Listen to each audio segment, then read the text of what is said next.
seemed a very tough one. Can you sum up that game from your perspective, please? Yeah, I think collectively we talked about the start that we wanted. We wanted to match them physically. Obviously, you have to do that coming to Dublin, and our discipline needed to back that effort up. We weren't able to do that. I think that was evident in the penalty count in the first 20 minutes. You know, when you're defending for long periods like that, I think there was 100-odd tackles made in the first half. It makes it very, very difficult when we do get our hands on the ball, and we weren't as clinical as we would have liked to have been. So it's certainly a game that we need to go away and look at and improve on very, very quickly. I know that Ireland were one of the favourites coming to this tournament, but as we've known from previous Six Nations, kind of form goes out the window, and as last year showed, Wales ended up winning it. Was that worse than you could have expected? Oh, look, you know, we always look at performance.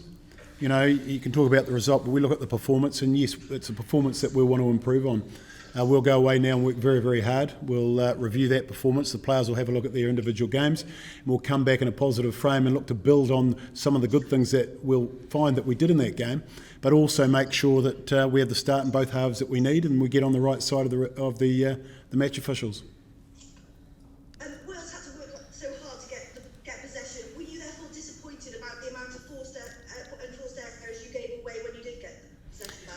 Oh, look, I think there's two things. I've already alluded to the fact that, you know, when you make over 100 tackles in a half, it's going to, a bit of fatigue does set in. It happens to any side, and you know, I thought that the boys, you know, came back very, very strongly in that last quarter of the game, and kept fighting all the way to the end, which is what we want. And I think, as I say, we've got to make sure that the start of the half in both halves is better than it was, because we certainly, you know, gave them too much or too many points in that part of the game.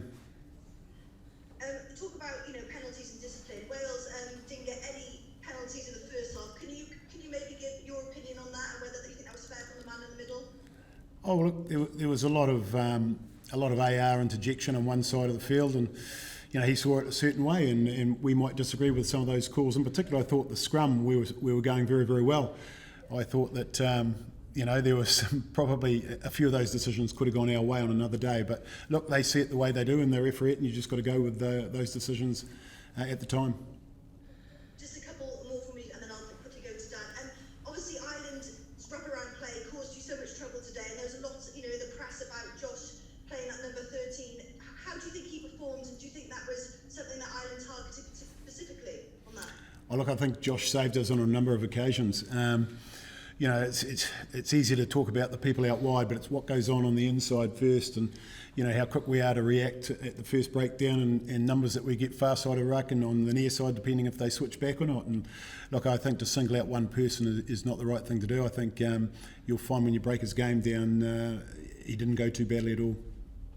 And do you think that yellow card was frustration from him, or just, you know, one of those instances in rugby which, you know, a split-second decision from him? Yeah, look, it's one of those things, you know, seeing it live, the referee thought it was fine, two players colliding. He's saying that the ball went one way and Josh has gone the other. So, look, it's one of those things. He's been picked up and yellow carded, and we move on.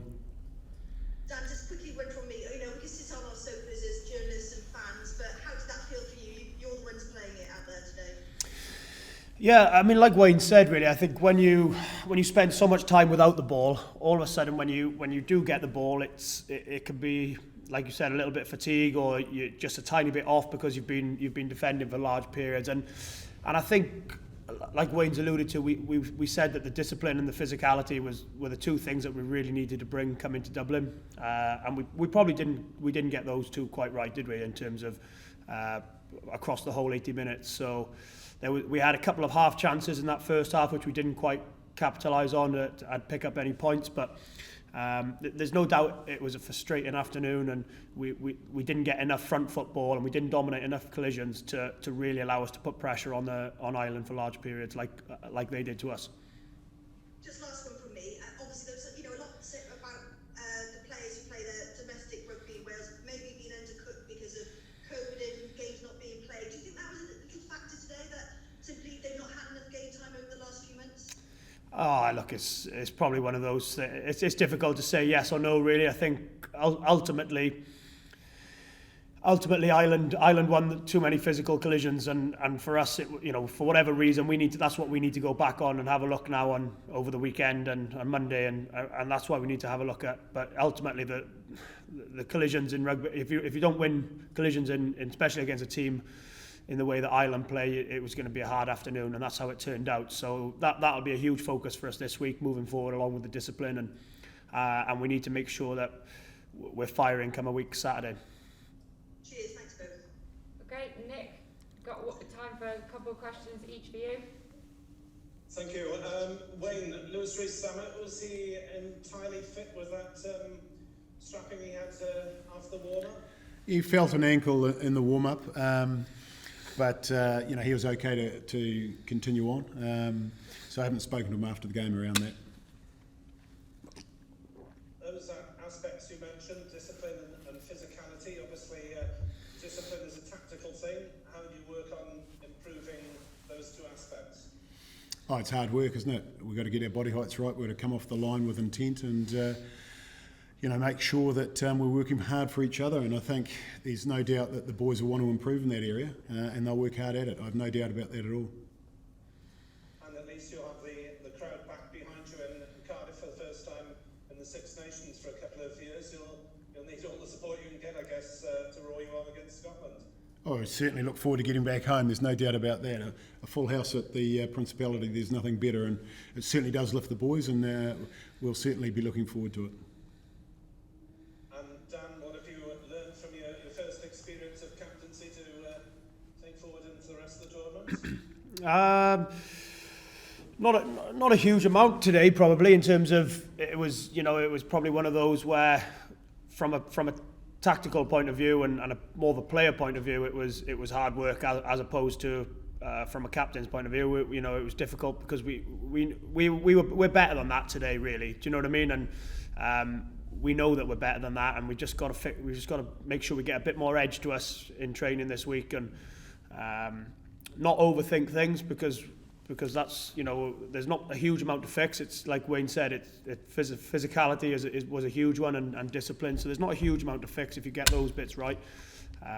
But yeah, from a captain's point of view, it was enjoyed it from that point of view. Really proud to lead the team out and do that. But a disappointing afternoon. There's no doubt about it.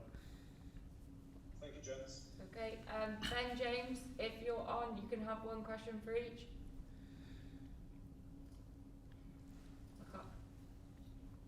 Ben, you there?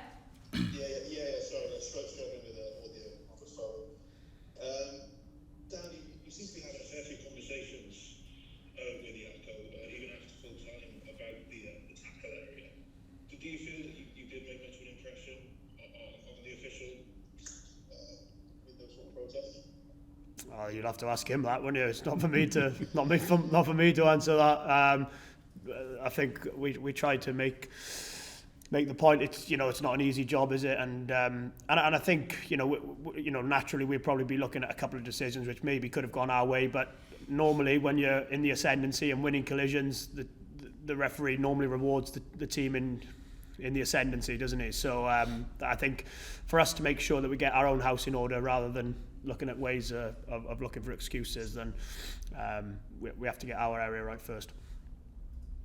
On Wayne, obviously, you mentioned the physicality and the discipline. Plenty of talk in the sort of 2 weeks before the match about the breakdown. Can we expect to maybe see changes in the back row and into the Scotland game?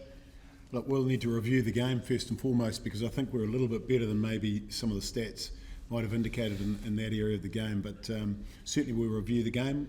Everyone's game gets looked at, and we'll pick the side that we think can get the job done against Scotland.